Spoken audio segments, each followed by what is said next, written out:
Friday morning காலையில் ஒரு 5:30 போலவே வெக்கப் ஆகி காலையில் பிரேக்ஃபாஸ்ட் அண்ட் மதியம் லஞ்சுமே ப்ரிப்பேர் பண்ணி வச்சுட்டேன் சீக்கிரமாக. ஸோ ஏன்னா இன்றைக்கி வந்து கோயிலுக்கு போகலாம் அப்படின்னு சொல்லிட்டு தோணுச்சு. அதுக்காக தான் காலையில் கொஞ்சம் சீக்கிரமாக எழுந்து வேலையெல்லாம் முடிச்சுட்டு ஸோ சீக்கிரமாகவே கோயிலுக்கு போயிட்டு வந்துடலாம் அப்படின்னு சொல்லிட்டு நினச்சிட்டே இருந்தேன். வீட்டிலேருந்து பஸ்ஸை பிடிச்சி அதுக்கப்புறம் கோயில்கிட்ட போய் சேர்ந்துட்டேன். அதுக்கப்புறம் கோயிலாண்ட போனால் அவ்வளோ கூட்டம். ஏன்னா எனக்கு நிறைய லீவ் வேறு என் பசங்க அண்ட் பெரியவங்க எல்லாருமே நிறைய பேர் வந்திருந்தாங்க.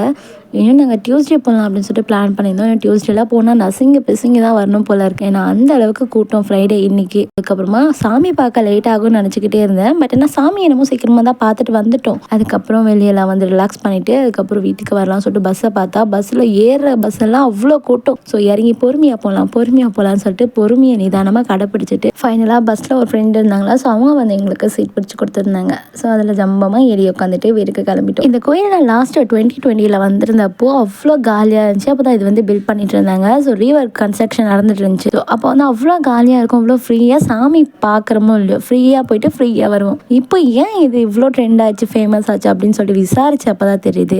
6 வாரம் தொடர்ந்து இந்த கோயிலுக்கு வந்ததுன்னா கண்டிப்பாக ஏதோ ஒரு நல்லது நடக்கும், நம்ம வேணுனது நம்மளுக்கு நடக்குது கிடைக்குது அப்படின்னு சொல்லிட்டு நிறைய பேர் சொல்லி நானே கேள்விப்பட்டிருக்கேன். ஸோ நிறைய பேர் இது நம்புகிறாங்க.